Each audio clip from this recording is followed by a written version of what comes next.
Hey guys, Jim here with Creative Play and Podcast Network, and here we are again in August. It is now hashtag RPGaDay again for its 8th year. God, it's been so long. Again, we're joining in with all the other tabletop gamers out there to get creative and use the prompts now for RPGaDay 2021 to inspire you guys to all write, vlog, blog, draw cool pictures. This year they're asking for whatever you do. So we are going to go ahead and start out with the next day. All right, guys, here we go. Hi, this is Kelly, aka Trixie from Ragnarok and Roll, assigned to Ragnarok Story, and Tilda Wimblewick from D&D Journey of the 5th Edition. First off, I would just like to say thank you to everyone for listening to our varied adventures, as well as for rating us on iTunes and RPGpodcast.com. If you haven't rated us yet, we would greatly appreciate it if you could. And if you're looking for more ways to support our efforts, we are now on Patreon, a great site where you can help us continue making more podcasts, as well as some special surprises for our patrons. If you can, please look us up at www.patreon.com/cppn. Every little bit helps. And again, thank you for listening. Hey guys, Jim here. And Kelly? Welcome back to hashtag RPGaDay2021, where we vlog, blog, podcast, write, and make little pictures. I still have to do doodles. For all the things we love about RPGs this August 2021. And today is the 23rd. Memory. Memory, all alone in the moonlight. I sang the other one last time, so just a quick snippet of that one. Not that I can sing, but So of course, fun. I will throw out there, do not trust your memory. Write down notes. Write down notes often. Make lots of notes. Kelly is great at notes. Oh, I am not. You are fantastic with your notebooks. Nah. I, however, like to podcast, so that way I don't have to worry about memorizing things and I can watch them so I don't have to remember them. Well, that's actually why we started recording them, was because, God, it would just been so much nice if we could just listen to what happened last time, so I could remember, and then then why don't we? And then the next step was, well, why don't we post them? Because I would love to listen to that. We have it recorded, so yeah, go ahead. Which pleasantly lets us get to record memories and we can relive them. Mm-hmm. And with things like the RPGaDay, lets you relive, memories of past gaming experiences and stuff. So that's nice too.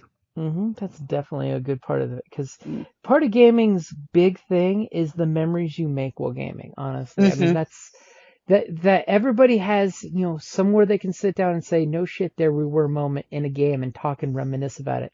And you just see them glow when they talk. Like, remember that one time your character did this? That was awesome. And it's like, yeah, that was a lot of fun. So memory is a really important thing when it comes to games. Plus, from a gaming point of view, I will throw out there, if you can have any way of getting photographic memory, or idyllic memory, or some kind of psychic, total recall ability, as a player, get it, because then you can totally make your GM's life hell, because you can look at them and say, I'm using this power because I know the answer. What is the answer again? Because as Jim the player, I forgot. One of my Scion characters had that. Yep, and it's like, okay, now you have to tell me what I remember. And of course, as a GM, if you can find ways to have bad guys jack up your player's memory, there's nothing cooler than jacking up their memory so they wake up with deja vu and total amnesia about what they're doing. That's just mean. I mean, one of the Star Wars games I played in, there's a gas that's used for security.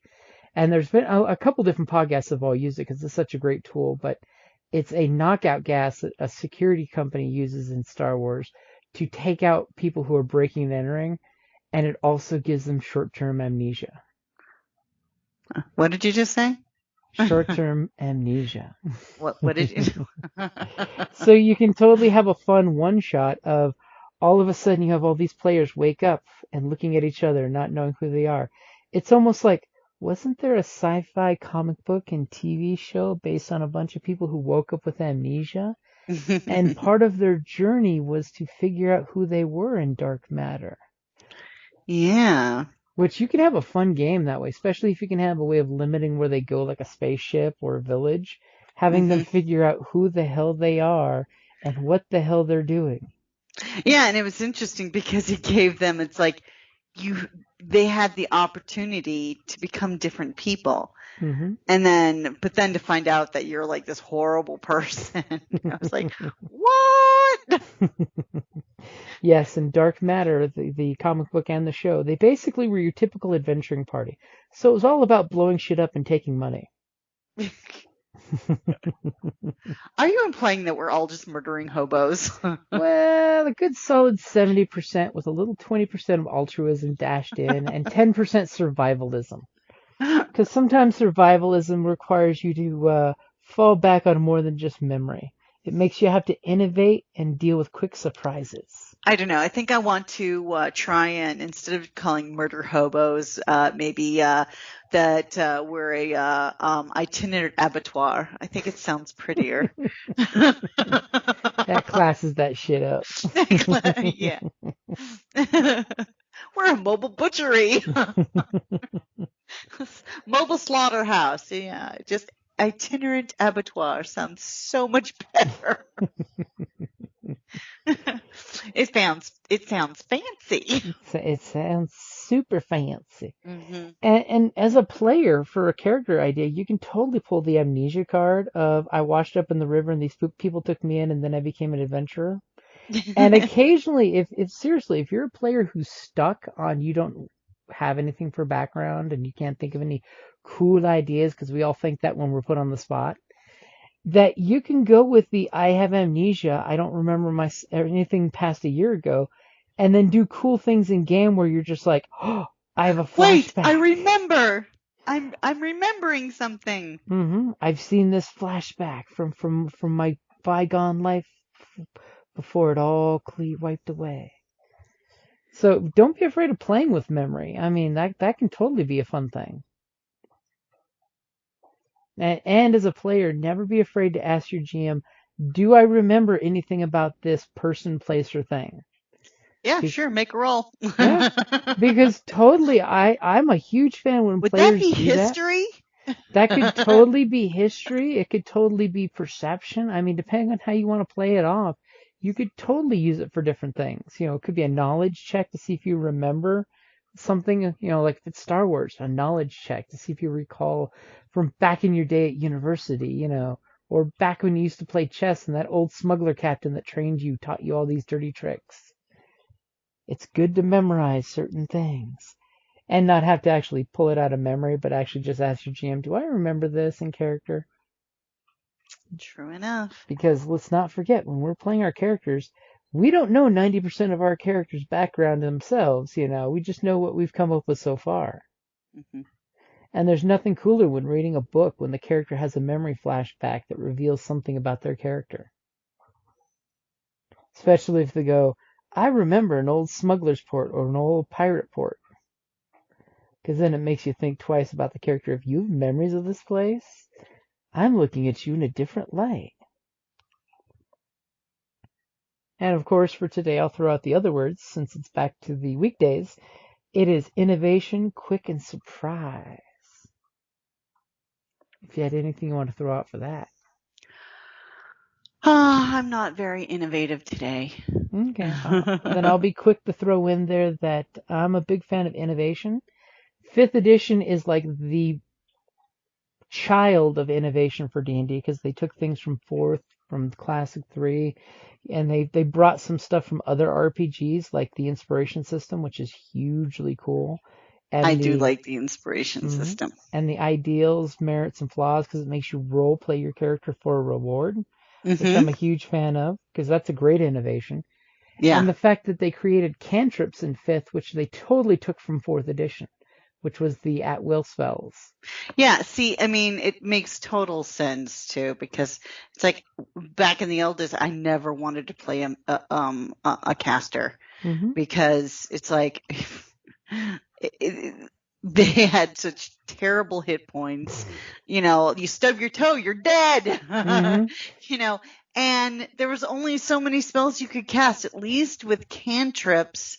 The way you have the cantrips are basically unlimited. They may not be super powerful, you know, but you have something that you can fall back on traditionally. And some of them were so much fun. I mean, come on, Vicious Mockery. It's a hoot. I mean, it doesn't do a lot of damage, but it gives them disadvantage on their next attack, and that's huge. Exactly. And of course, the advantage-disadvantage system was a great innovation. So it's one of those of innovation is a good thing. Things evolve, things change. As we play as players, our tastes in games change. You know, it's like back in the day when everybody went from D&D to Vampire because of the new innovative system they used with the D10s and all that good stuff. And then things just, rolled from there to Fate, new versions of D&D, Pathfinder that branched off from D&D. Innovation is a good thing in our hobby.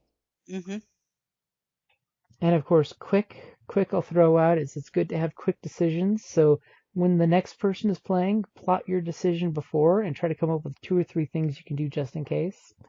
Because there's nothing worse than when someone blocks your shot. And surprise, I know D&D no longer has the surprise round like it did in older editions where all of those folks that had surprise would get to go. And all of those who didn't, were basically left watching as they got beat up and shot. And that's kind of what surprise is all about.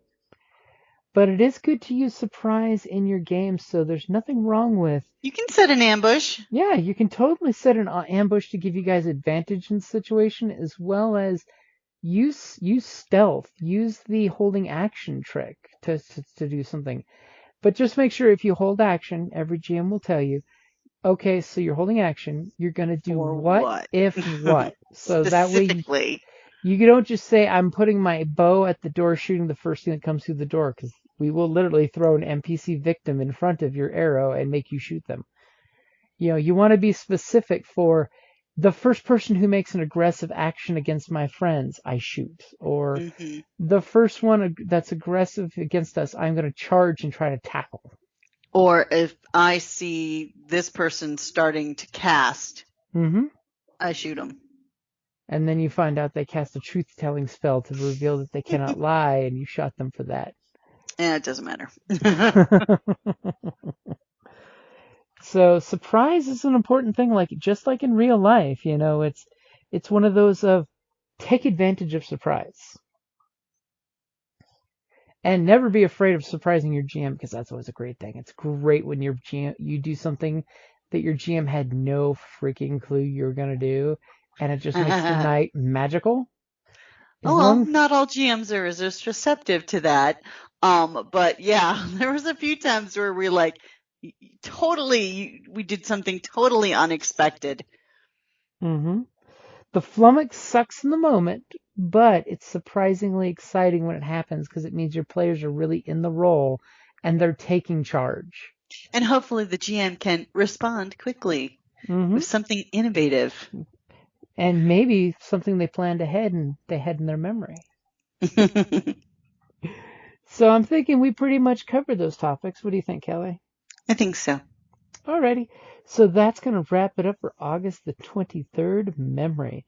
Hopefully we didn't babble on, or at least I didn't babble on enough, and you can translate the grains of greatness that we gave you into something that you can share, maybe something that's ancient, and solve any problems that you may be having. Well, I think you're pushing it on that one, but I did cover all the words for tomorrow. Yeah. Alrighty, guys. Thank you for listening, and we will talk to you tomorrow on August the 24th. Thank you for listening. Bye. Thank you for listening to the Creative Play and Podcast Network. And feel free to enjoy our other shows, such as D&D Journey of the 5th Edition and Scion Ragnarok and Roll, a Scion hero to Ragnarok story. Thank you for listening.